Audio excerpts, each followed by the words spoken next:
Alrighty, well, welcome again. My name is Carrie McGinn. I'm a yoga instructor in physical therapy, and I'm bringing you aromatherapy. So, a little bit about what we're going to go through today, just diving into essential oils versus aromatherapy, having some fun learning about the history, how to use aromatherapy in your life, some warnings, how it really works, the brain science behind it, some benefits, some facts, and just a couple examples of different aromatherapies and essential oils you can use in your life. Let's do it. So, essential oils are kind of a big part of this conversation. So, I just want to break down what essential oils are. So, Linda Halcone states that essential oil is a natural product that's extracted from single plants.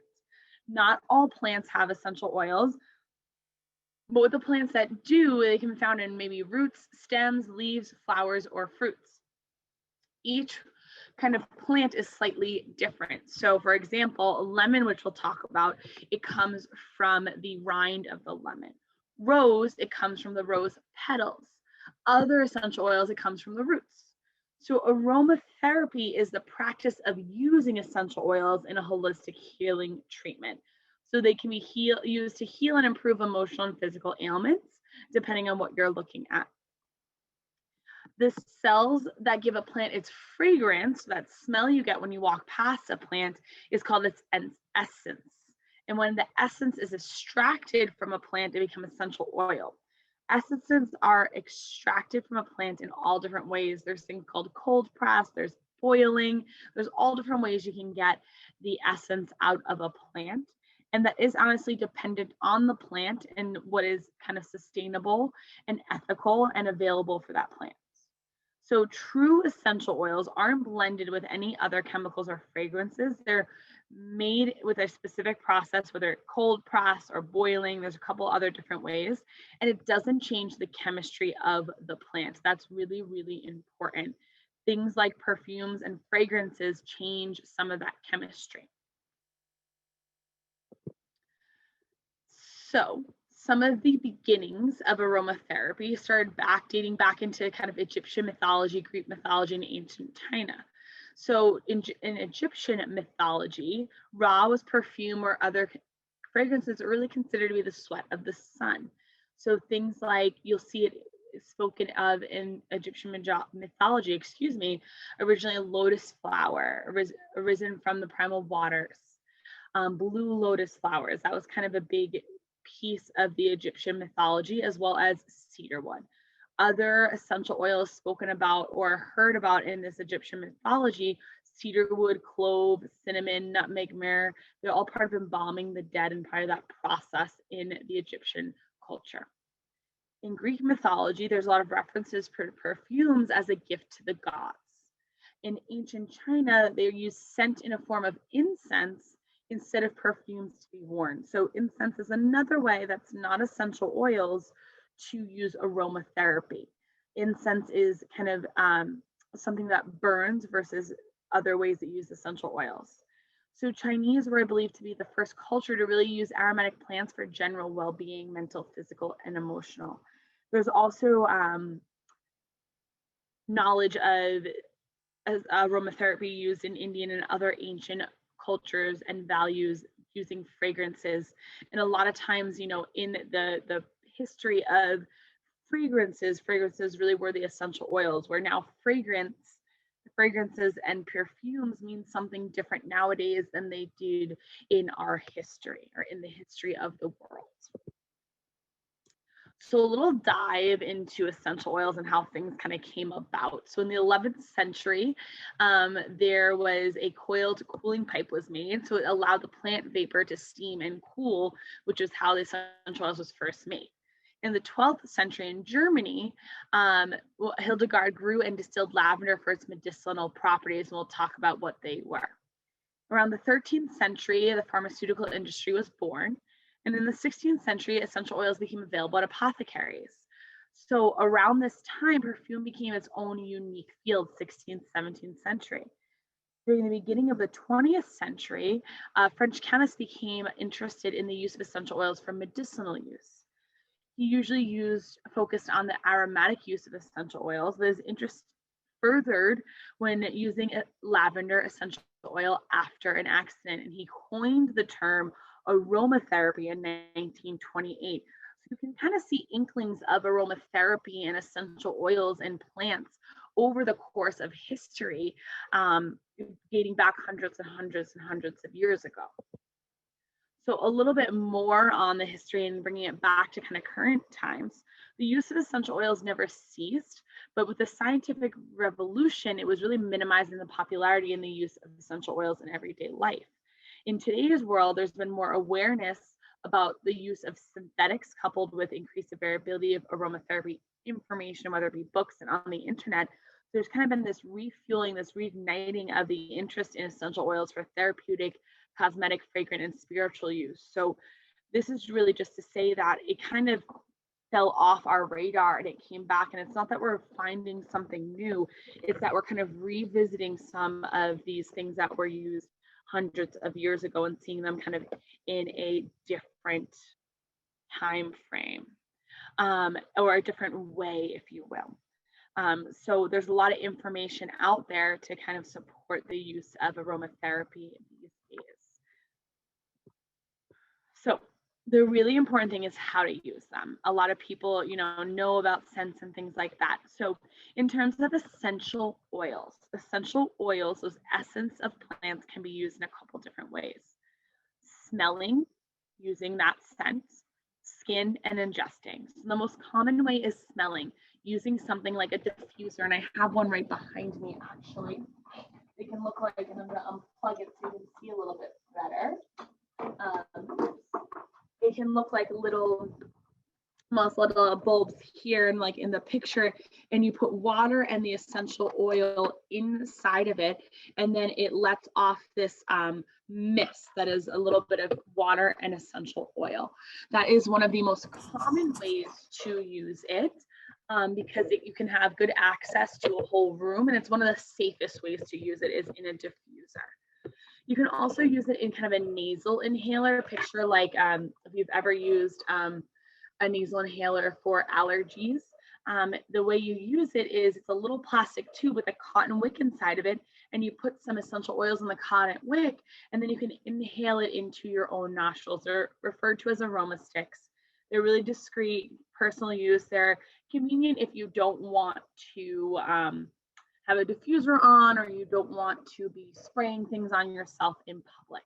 So using your sense of smell in the air or through inhaling is probably one of the most common and the safest ways to use aromatherapy and essential oils, and honestly one of the most direct ways. And we'll talk a little bit about the science of that coming up. The skin is another, and actually I'll add one thing to it. You can use things like spray bottles to spray the air around you for that same kind of personal effect, personal application. Similar to the diffuser, the molecules can kind of be in the air without even directly spraying your clothes or yourself. So then another way to use it is on the skin. Essential oils can be found in lotions, creams, body oils, body wash, shampoo, conditioner. So all these different ways we interact with scents and things like that in the world around us. Can be put in your bath. A lot of times they can be used as your own perfume, putting some water and essential oils in a spray bottle and spraying on your clothes for perfume is another way. That's more a sense of smell. And then skin would be kind of putting the essential oil with another carrier oil or cream on your skin where it's kind of able to be absorbed into the skin. And then ingesting is the final way. Ingesting is not one of the most common ways because there's some safety warnings and quality warnings here, but diluting essential oils in water to consume. This is not the most popular way, but it is some way that people use essential oils. So some warnings and precautions for all of these uses. Do not apply essential oils directly to your skin. Some essential oils, depending on what they are, can be called hot oils, meaning that they have an intensity to them and they can cause some skin irritation. Always dilute your essential oils with a carrier oil such as coconut oil, vegetable oil, avocado oil, sweet almond oil, grapeseed oil. The list can go on and on. Any oil is a really great way to dilute an essential oil. So a couple of drops, I think it's about, usually I say around 2 to 5 drops of the essential oils, so not a lot, to a tablespoon of carrier oil, such as coconut oil or vegetable oil. So carrier oil is a little bit thicker and a little bit more moisturizing. This is really important if you have sensitive skin as well. The essential oils are really powerful. They're really concentrated, so you don't need a ton of essential oils to get your wanted effect, whether it be scent or on your skin. The less is better at first. So I'd always start with less drops and more carrier oil to get started, and then build from there. Skin patch test would be next. So the skin patch test is mixing the essential oils with a little bit of carrier oil and testing on a area of your skin that you can watch.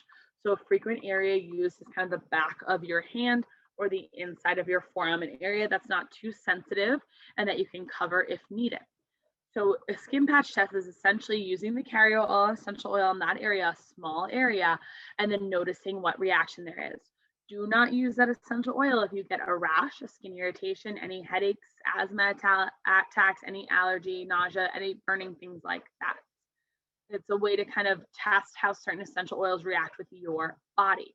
Everybody's body is different. Some people have more sensitivity to things on their skin than others. Another really important thing is to avoid swallowing essential oils. So some are approved for oral consumption and some are not. The manufacturer of the essential oil you purchase will note if it's safe to ingest. So always read the bottles.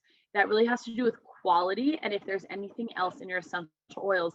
There's a lot of different companies out there, and a lot sometimes can be diluted with other things, especially the cheaper ones can be diluted, and that's not always safe to ingest. So always read the bottle and do a little bit of research because that's going to change brand to brand.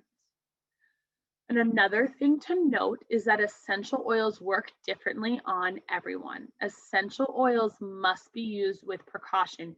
Your body will tell you if it is not for you. So aromatherapy, how it works. So this is the fun stuff, how it affects the brain and the body. So aromatherapy activates areas in your nose called smell receptors. Those smell receptors then send messages to your nervous system into your brain. Different oils, different scents activate certain areas of your brain, like the limbic system, which plays the roles in your emotion. They can also impact things like your hypothalamus. So sometimes that might be creating a feel-good sensation with serotonin, which is a neurotransmitter. So really it's the smell receptors receiving the information and then sending it stimulates a certain area of the brain. That area of the brain can have a role on your emotion or other neurotransmitter release. There's some experts that think when you put essential oils on your skin, they cause a response in the skin and other parts of your body like joints. This is not as well researched as these smell receptors, but still there's some experts out here that say scent is really powerful. The smell can trigger a powerful memory, place, or person, and scents can really have the power to evoke an emotion and memory. Have you ever smelled something cooking or smelled someone's perfume and really taken instantly back to maybe a time in your childhood or a time in your past or even a memory of a certain person?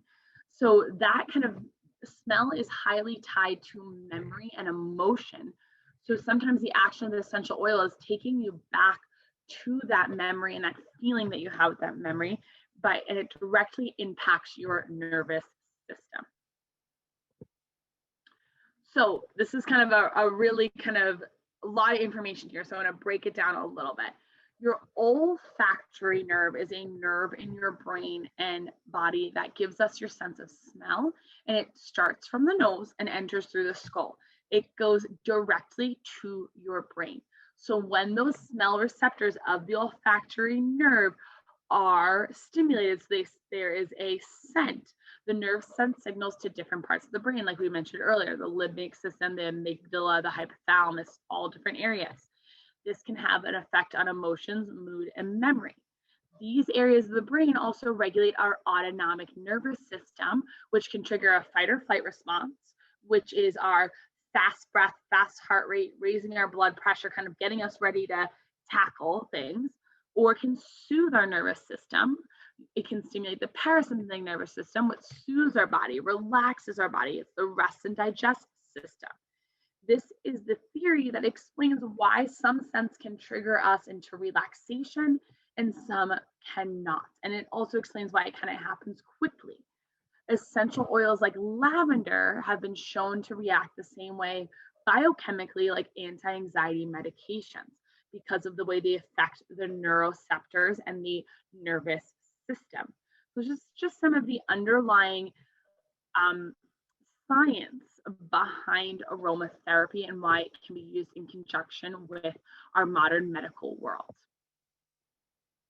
So let's talk a little bit about, about lavender essential oils. And I want to see if I can just get rid of this for a moment. Oh, come on back. Sorry about that. Just want to make sure you guys can see the whole screen, and something kind of got changed up here, but essential oils, lavender essential oils is one of the most well-studied essential oils because it has a lot of really relaxing effects.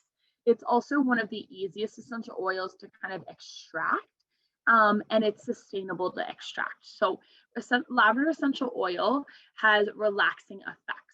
One study found that a lavender essential aromatherapy calms the nervous system, lowers the blood pressure, the heart rate, and the skin temperature. It can also change the brain waves to a more relaxed state. Lavender can also help with mild insomnia and provide better quality of sleep. It has been found to reduce anxiety and depression, as well as help reduce anxiety in medical settings specifically. There has been a lot of research on the use of essential oils in medical facilities as a way to kind of set almost the mood, for lack of a better word. It can stimulate brain pathways, including our limbic system, which connects back once again to that emotional response. And they've studied this on EEG, which measures brain waves, and functional MRIs, which also look at what areas of the brain lights up. So it shows that when someone smells lavender essential oil, it has a consistent with lighting up the areas of the brain with rest and digest, that parasympathetic nervous system.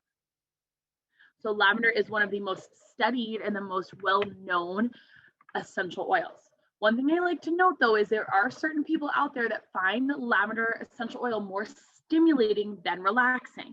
If you are one of those people, you are not weird. That's just your biochemistry.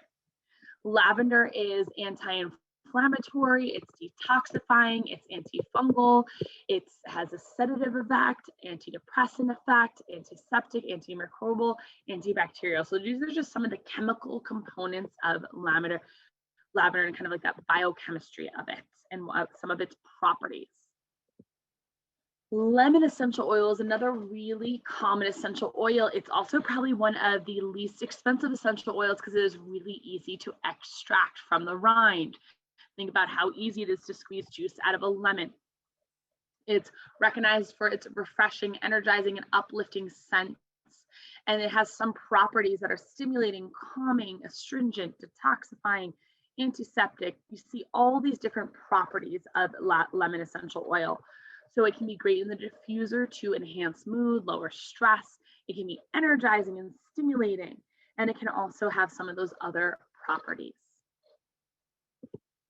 Bergamot is another really common one. It's a citrus one. It's actually my personal favorite in kind of the emotional world, emotional wellness. It's known as the oil of self-confidence. It's kind of between a bitter orange, lemon, or lime. I personally like it better than lemon and lime, but that is just me. It has actually traditionally been used in Italian folk medicine. So there's some new studies that support its ability to relieve tension and anxiety. It's used a lot in fragrances and in perfumes or fragrances or as perfumes. It has all these amazing, amazing properties, reducing heart rate, lowering blood pressure, reducing stress, reducing chronic pain, improving mood, improving inflammation, or I should say reducing inflammation, all sorts of good stuff. So you can start to see that all these essential oils have a lot of different properties to them. Jasmine. Jasmine is a beautiful flower. So it is a sweet aroma. It's a floral aroma, and it's not as studied as other ones, but it does suggest that jasmine is calming. It's often found in tea as well. So sometimes tea has those medicinal benefits of drinking it, as well as the aromatherapy aspects of it. And I'm not going to really talk too much about tea drinking, but just knowing that if you're brewing a tea with different plants in it, you're also getting the aromatherapy benefits of those plants. So there is some research that suggests there is antidepressant, antiseptic qualities to it, and sedative qualities to jasmine.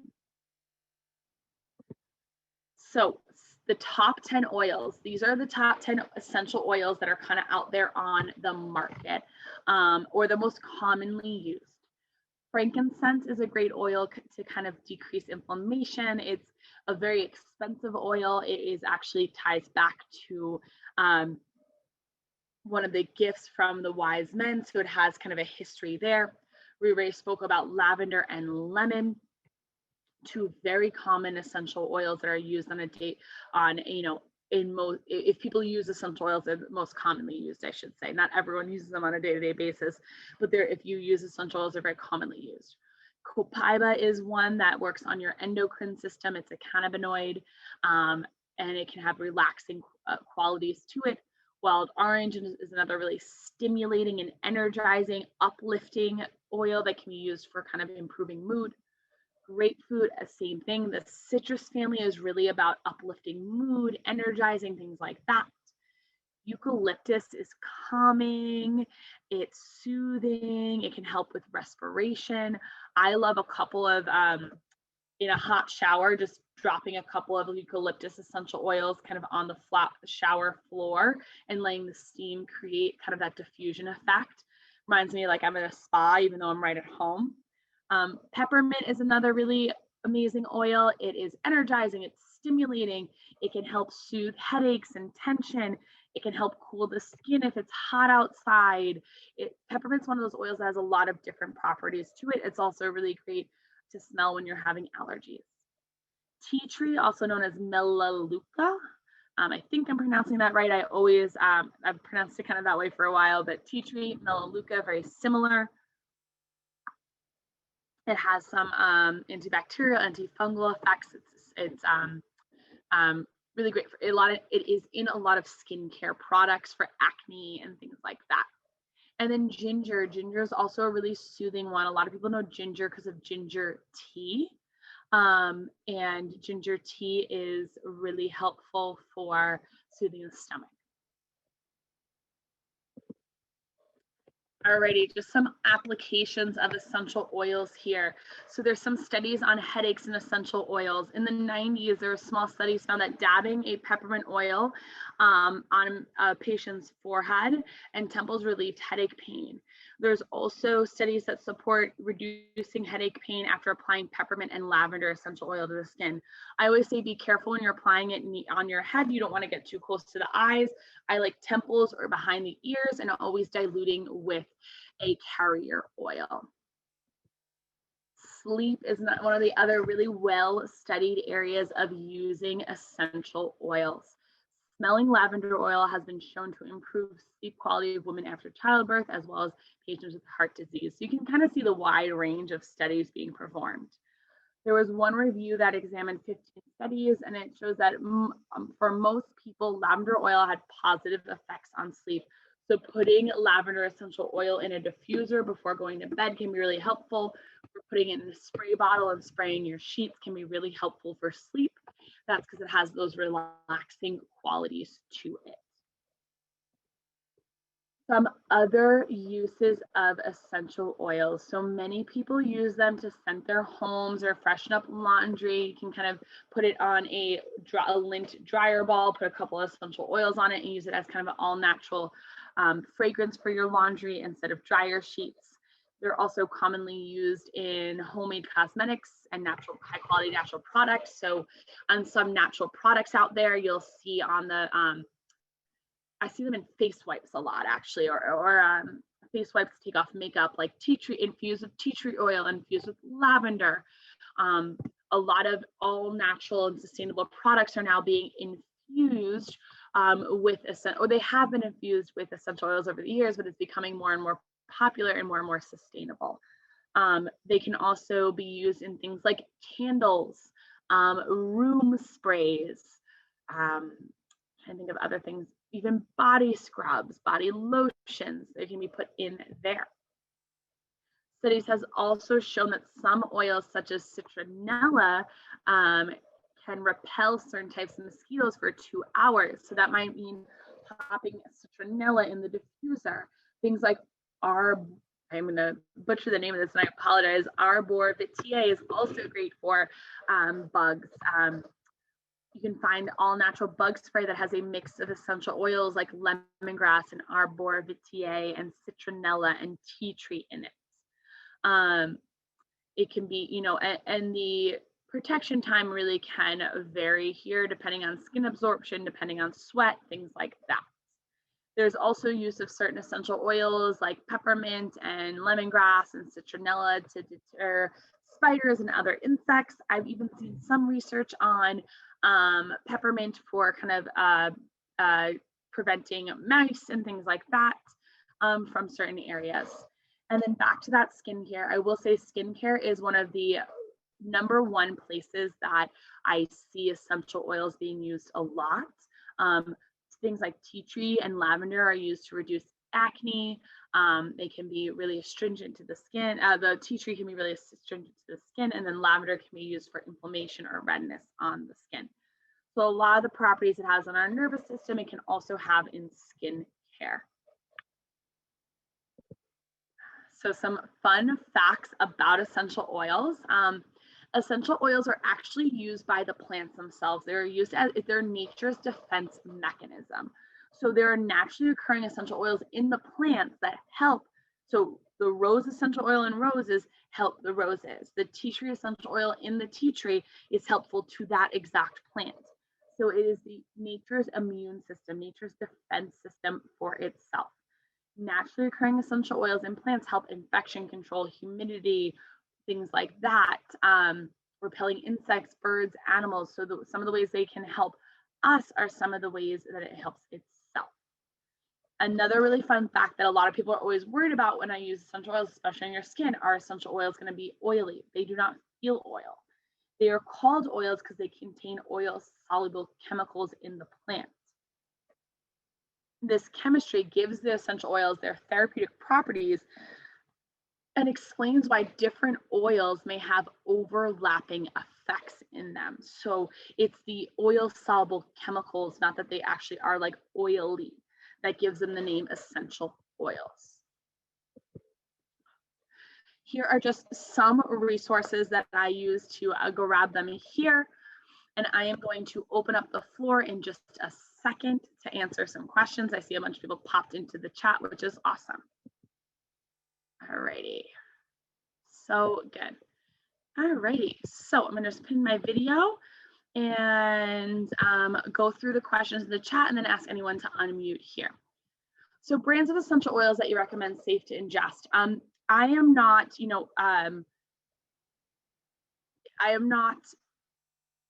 I don't know every single essential oil brand out there. That's more of what I want to say. So there's a ton of essential oil brands out there. Some of the bigger brands that I do know, such as doTERRA and Young Living, have some high, really good quality to them. But there's also a lot of other ones that are not in that corner sort of realm that are really great. Aura Cassia, I'll type in the chat, is another one that's frequently seen. Do not quote me on everything that is safe to ingest, because it really is dependent on each brand and how they manufacture it. So some brands will have oils that they will say are safe to ingest and have oils that are not safe to ingest. So just because an oil has a brand has good quality doesn't mean all of their essential oils are safe to ingest. So you do have to do a little bit of research and reading of labels on your own so that you know you're safely ingesting them. And I would say way I'm most cautious with essential oils is ingesting them. That is the place where I'm a little more cautious and less likely to recommend for a person without knowing their health history, without knowing a little bit more about them and a little bit more about the brand. So for diffusing, using different brands, even if they aren't the highest quality, is not dangerous, but you can also go through looking on the bottle itself for each individual essential oil. So like I said, different brands can have different recommendations for each type. Alrighty, next question. Using some tips for fresh lavender. It could be as simple as putting it in, hanging it kind of above you overhead. I actually have burned fresh lavender before, like dried lavender. You can make tea out of it. You can hang it. You just put it in a vase. All different great ways to use fresh lavender. Some people put them in like little sachets. Sachets are the right word, like little containers in there. Bags is what I'm trying to say. I apologize, but putting fresh lavender in there and then throwing it in their drawers, throwing it kind of in their bed, throwing it in places that you want to smell like lavender. But yeah, even honestly, the easiest way, put it in a vase and just let it be out so that it can diffuse around the house. Alrighty, and I'm just going through these questions bit by bit in the chat, so I'll do my best to get to all of them. But I'm going to start from where you guys, first questions I got.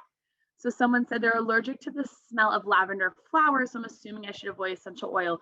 I would not, know 100%, but I would assume so, because what gives the lavender flower its scent is usually the essential oil.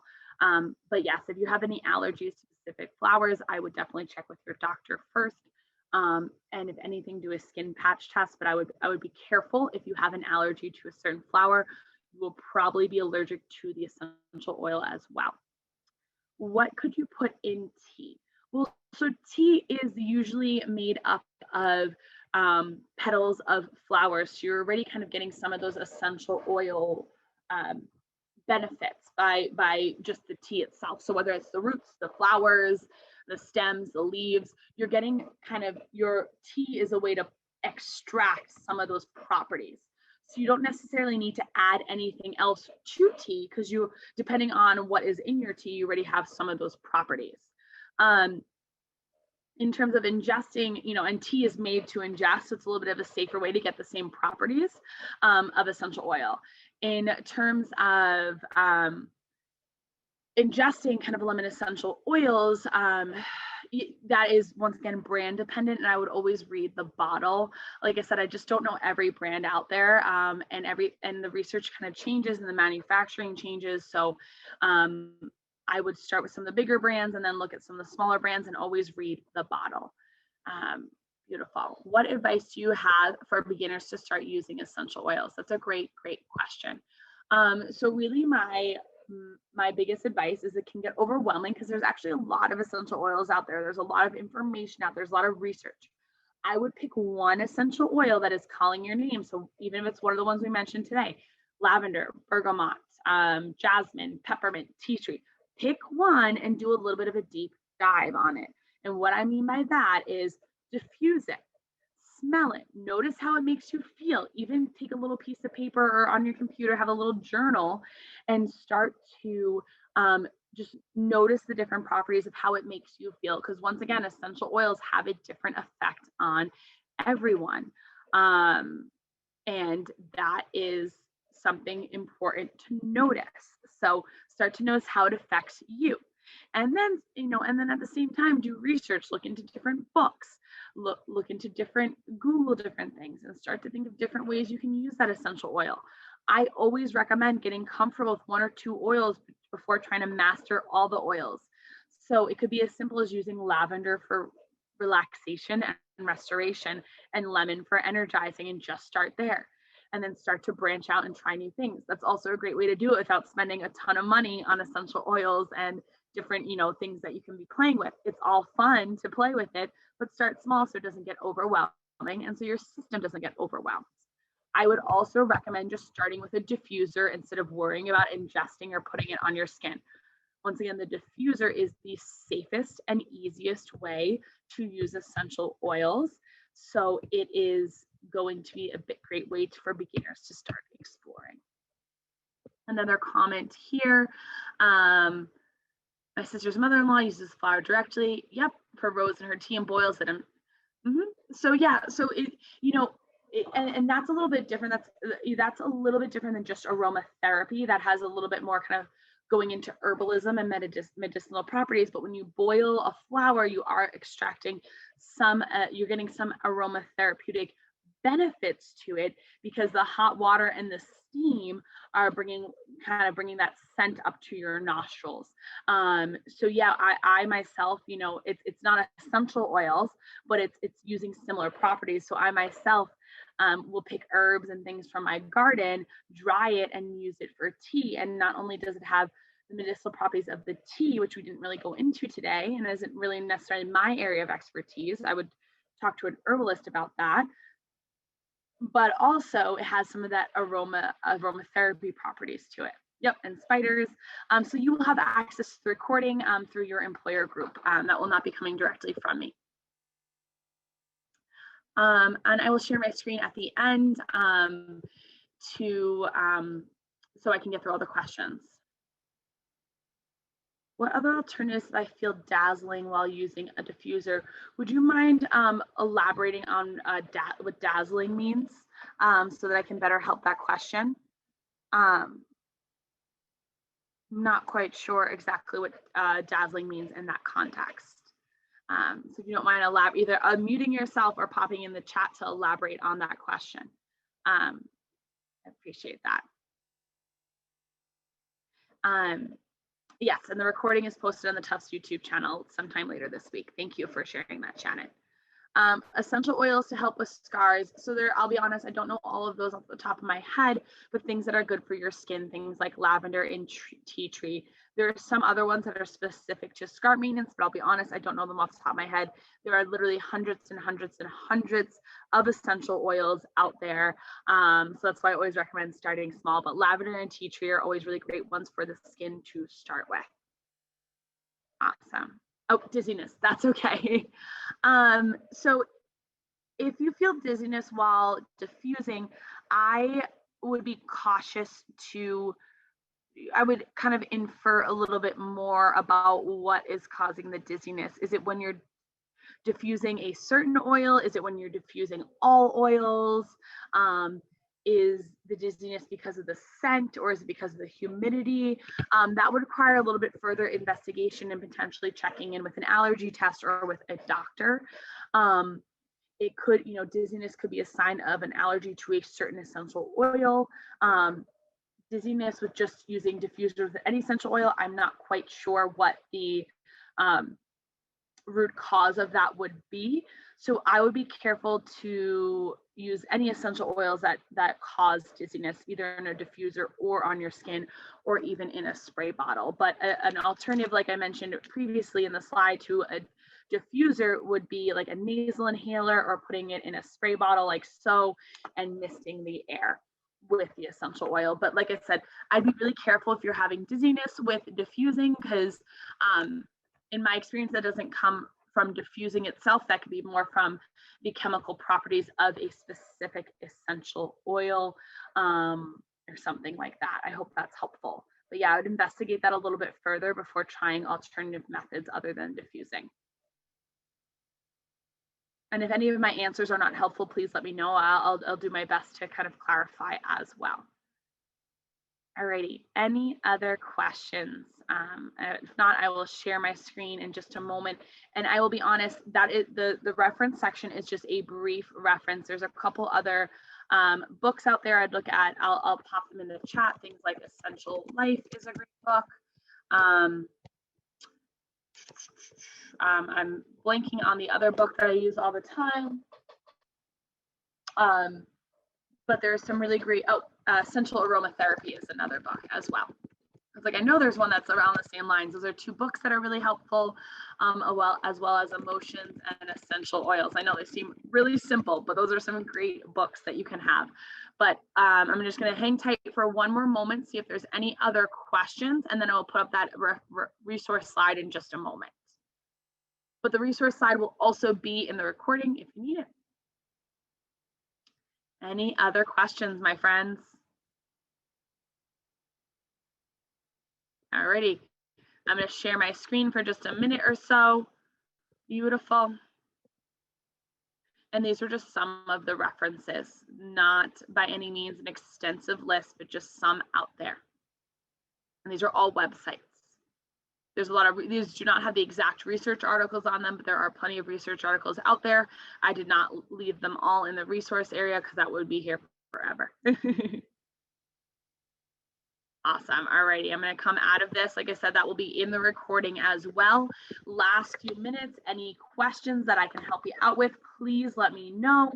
Otherwise, have a wonderful day. I'll be hanging around for a couple more moments.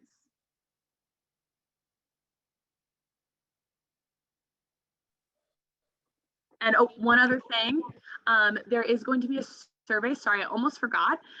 There is a survey for this Tufts Health Plan Wellbeing series, just to make sure that the series is great. If you don't mind sharing some feedback on today's webinar and any future topics, there's just a quick survey. I popped it in the chat. I'll pop it in one more time in case you didn't grab it. If you don't mind filling it out, that would help us very, very much. Thank you so much. I'm sorry I almost forgot about that. Great question about oils and pets. So there are certain oils that are poisonous to pets. It depends on the animal and it depends on the oil. So there's a couple of great, I would look specifically into books, and I'm not as well referenced in essential oils for pets off the top of my head because I just don't have any pets at this time. But I do know that there are certain essential oils that pets are either allergic to or that are poisonous to pets. So I would do some research before using them. Diffusing in an open air room with the windows open will not be too detrimental to a pet's health, but you want to be careful when you're in a closed room with all the windows closed and the door closed and a small area. That can be overwhelming to pets, and really being careful about pets ingesting certain essential oils and applying them to their skin.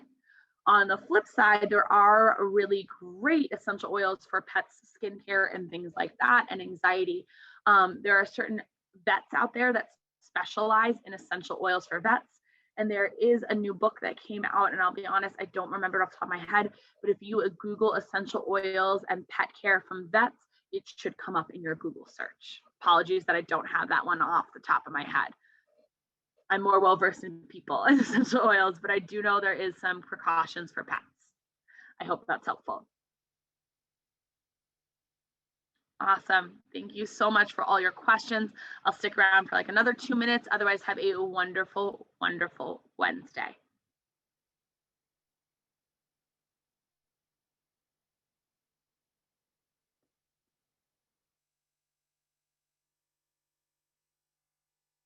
Bye.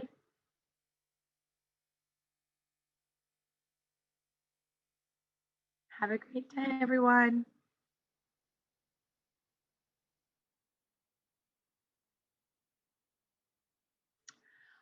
Yeah, a little concern with babies. It's more the you need to really dilute the essential oils, so less is more when it comes to children and babies, because just think about it, there's less of a human there, there's less of systems. So with babies, it's really about diluting essential oils, and in general with essential oils, it's less is more. Excuse me, but especially with the smaller the child is, the less essential oils you need for certain effects. There are certain, precautions for pregnancy, for breastfeeding, and for small infants. And I really speak with a doctor, a licensed healthcare practitioner for that. But in general, less is more when it comes to smaller children.